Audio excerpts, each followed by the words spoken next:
Saikrishna missing కేసును సిబిఐకి అప్పగించాలని సాయికృష్ణ తల్లి డిమాండ్ చేస్తున్న నేపథ్యంలో తాజాగా ఈ కేసులో మా దర్యాప్తు అక్కర్లేదు అంటూ హైకోర్టులో సిబిఐ ఒక కౌంటర్ దాఖలు చేసింది సార్.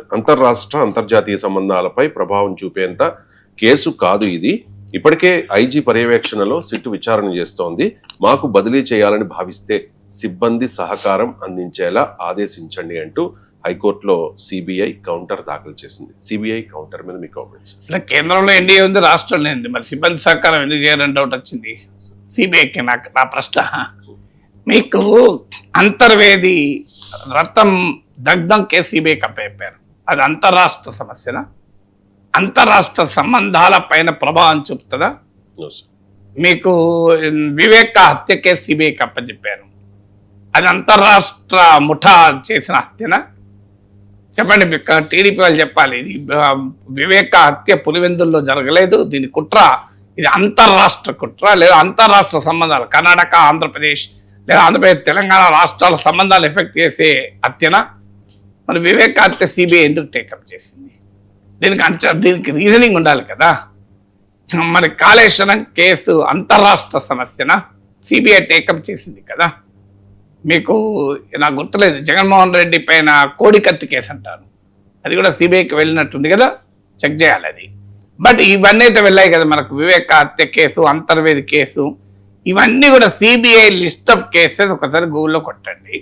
సిబిఐ ఇన్వెస్టిగేట్ చేస్తున్న కేసెస్ అని చెప్పండి. అందులో అంతర్రాష్ట్ర సంబంధాలు, అంతర్రాష్ట్ర వివాదాలు, అంతర్రాష్ట్ర స్వభావం కలిగిన కేసులే ఉన్నాయా?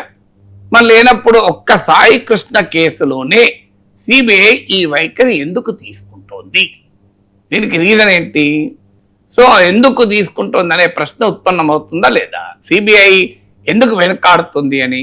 అప్పుడు మీరు వివేక హత్య కేసైనా అంతర్వేది కేసైనా రాష్ట్ర ప్రభుత్వము నిష్పాక్షికంగా విచారణ చేస్తుందా లేదా అనే అనుమానం ఉన్నప్పుడు సిబిఐ విచారణ కోరుతారు, అంతే కదా. సో ఇక్కడ పోలీసు పైనే ఆరోపణ, అంటే పోలీసు వ్యవస్థ పైన ఆరోపణ. పోలీసు వ్యవస్థ నేనే విచారణ జరిపి నిర్ణయిస్తాను అంటుంది. How can an accused be the judge? అక్కడ సిట్లో ఉన్నటువంటి అధికారుల ఇంటెగ్రిటీని ఎవరూ ప్రశ్నిస్తలేరు. మన న్యాయ సూత్రాల్లో ఉన్న ప్రాథమిక అంశం ఏంటంటే న్యాయం ఇవ్వడమే కాదు, న్యాయం ఇచ్చినట్టుగా కనిపించాలి. మీరు ఇప్పుడు ఒక హెడ్ మాస్టర్ స్కూల్లో తప్పు చేశాడని ఆరోపణ వస్తుంది, విచారణకు మీరు ఎవరిని నియమిస్తారు? Head master. అదే హెడ్ మాస్టర్ నువ్వే విచారణ చేసుకోమని చెప్తారా? ఇప్పుడు ఒక స్కూల్లో ఫండ్స్ గందరగోళం అయిందంటారు, సో ఆ స్కూల్ టీచర్లు లేదా ఆ స్కూల్ హెడ్ మాస్టర్ విచారణ జరుపుతారా? ఎంఈఓ వచ్చి విచారణ జరుపుతారా? బయట వాళ్ళు వచ్చి విచారణ జరుపుతారు తప్ప విత్ ఇన్ ద ఇన్వెస్టిగేషన్ ఉంటే ఏ కాన్ఫిడెన్స్ ఉంటుంది? ఇప్పుడు ఆరోపణ పోలీస్ కస్టడీలో చనిపోయారు, ఈవెన్ బూడిద కూడా దొరకకుండా చేశారు, శవమే మాయం చేశారు అన్నది కదా ఆరోపణ.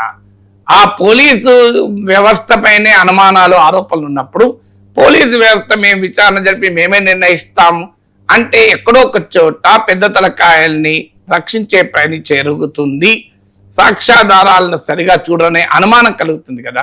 అందువల్ల ప్రజలకు విశ్వాసాన్ని కల్పించడానికైనా సిబిఐ విచారణ జరపాలి. సిబిఐ విచారణ రాష్ట్రంలో ఒక పార్టీ, కేంద్రంలో ఒక పార్టీ ఉన్నప్పుడైతే వివాదం. ఎందుకంటే ఆ రాష్ట్ర పార్టీ అధికారంలో ఉన్న విపక్ష ప్రత్యర్థి పార్టీని ఇబ్బంది పెట్టడానికి సిబిఐ ఎక్కడ పనిచేస్తుందో అని అంటారు. మీకు గుర్తుండే ఉంటుంది, వివేక హత్య కేసులో జగన్మోహన్ రెడ్డి ప్రభుత్వం కూడా ఒకసారి సిబిఐ విచారణ అడిగి మరోసారి దాన్ని కాదన్నారు కూడా, మీరు గమనిస్తే. సో అందువల్ల అలాంటివి కూడా జరుగుతూ ఉంటుంది. సో అందువల్ల రాజకీయ పార్టీలు సిబిఐ విచారణపై కూడా తమ స్టాండ్లు మార్చుకుంటూ ఉంటాయి. సో ఇక్కడ ఫండమెంటల్ క్వశ్చన్ ఏంటంటే కేంద్రంలో ఎన్డీఏ ప్రభుత్వం ఉంది, రాష్ట్రంలో ఎన్డీఏ ప్రభుత్వమే ఉంది, మీకు అభ్యంతరం ఏంటి? పొలిటికల్ అబ్జెక్షన్ ఏంటి? నాకు సిబిఐ ఇంత రాష్ట్రాన్ని కుదిపేసినటువంటి రాజకీయ సమస్యగా మారిన ఇష్యూ కదా, అత్యంత హేయమైన మానవ హక్కుల సమస్య కదా, దానిపైన టు కమ్ క్లీన్ సిబిఐ కూడా కేంద్రంలో మోడీ వేరే పార్టీ ఉంది కావాలని పక్షపాతంతో విచారణ జరుపుతానే అనే సమస్య లేదు కదా. మరి అలాంటప్పుడు సిబ్బంది సహకరిస్తారు అనే అనుమానాన్ని సిబిఐ వ్యక్తం చేసింది. ఎందుకు వ్యక్తం చేస్తోంది? అయ్యా సిబ్బంది సిబిఐకే సహకరించకపోతే ఇక ఈ ఇన్వెస్టిగేషన్ నిష్పాక్షికంగా జరుగుతుందని ఎలా నమ్మగలం? ఇప్పుడు పత్రికల్లో వచ్చిన దాన్ని బట్టి అయితే సిబిఐ సిబ్బంది సహకరించేలా చూడాలి. అంటే సిబిఐకి అనుమానం ఏంటి?